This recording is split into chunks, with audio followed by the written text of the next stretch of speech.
Madam Speaker, thank you. Colleagues, it's an honor to be here with you. It's a different way to support and defend the Constitution than I ever expected to have. I began my service here much like, well, everyone else. We all start the same way. We swear an oath to support and defend the Constitution against all enemies, foreign and domestic. And that was the first time that I swore it, or any of us here tonight. In 1988, at the climax of the Cold War, I enlisted in the infantry. I was honored to serve in Germany after Ronald Reagan had uttered the famous words, "Mr. Gorbachev, tear down this wall."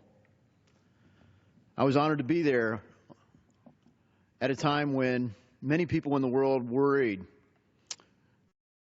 Ronald Reagan, with his intense rhetoric, would somehow cause World War III, that maybe he was pushing too far, too hard, or asking too much. But I was honored to be there when East Germans tore down their own wall. Word had gotten past the Iron Curtain and penetrated what they had been, the lies they had been told. And they knew what we had here.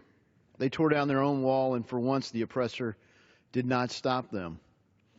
I was honored that Thanksgiving to meet East Berliners who could not believe what they were seeing. They were seeing stores with goods on the shelves, open at night. They asked, "Is it like this everywhere?" And I thought they were talking about how big Berlin was, but they were just in shock because they had not experienced what we had. And what did we have? We had the birth of plenty. We had the world's best markets, and still do, for goods, for services, for capital, for intellectual property, for innovation. We are the world's land of opportunity, and they were hungry for it. Today, just as Ronald Reagan said much earlier in his career, in his famous speech, "A Time for Choosing," I'd encourage everyone who hasn't watched it to watch it, and everyone who hasn't watched it in a while to watch it again. Today, Reagan said back then, famous words, "Freedom is never more than one generation away from extinction." And sadly, that's more true today than perhaps at any time since he uttered those words then. No one knows the divide between freedom and oppression better than servicemen and women. They fight our nation's wars. They risk their lives to defend our Constitution. And sadly, the threat to our Constitution is not just from foreign enemies. Sometimes, sadly, it's right here in the halls of Congress. In my short 3 months here, I've seen attempted infringements on the First, Second, Third, Fourth, Fifth, Sixth, Ninth, and 10th Amendments. That's hard to believe.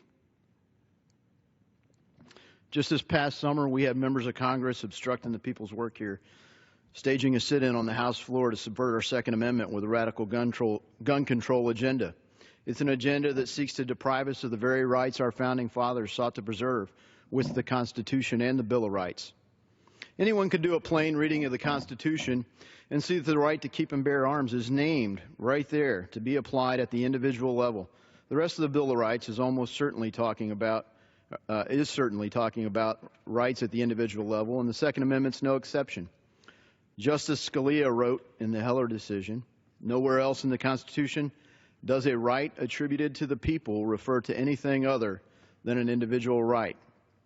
The people refers to all members of the political community, not an unspecified subset. We start, therefore, with a strong presumption that the Second Amendment right is exercised individually and belongs to all Americans." You see, for more than 100 years, the 14th Amendment's been used to link the rest of the Bill of Rights to the states, and somehow the same folks that are on board with applying the First Amendment to states, whether it's free speech or voting rights, freedom of religion in some cases, they're reluctant to let the same be true for the Second Amendment. When they want a uniform view of things that aren't even addressed in our Constitution, like marriage, they're not willing to apply the same logic to our Constitution with something that's very plainly stated: the right to keep and bear arms shall not be infringed. I take that right very seriously. Those of us who have served in the military know all too well what a society looks like when freedoms are squashed. We've seen these places and met the people who have lived under tyranny. Our founding fathers knew the battle between freedom and tyranny too well, many sacrificing their lives in the struggle to establish this nation. It is not an accident that they enshrine that right to keep and bear arms squarely right after the right to speech and freedoms of religion. It is so essential to stave off oppressors that we cannot be truly free without it. After these men sacrificed life and limb, let us not besmirch their legacy by subjecting it to an agenda which would seek to take away this freedom, one firearm or one freedom at a time.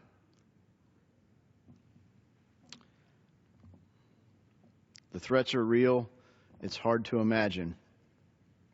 It's not just rhetoric. Those words, freedom is never more than one generation away from extinction. Sounds like political rhetoric, but it is just so real, and we have to take it very seriously. And it's an honor to be here and talk about it. Madam Speaker, I yield back my time.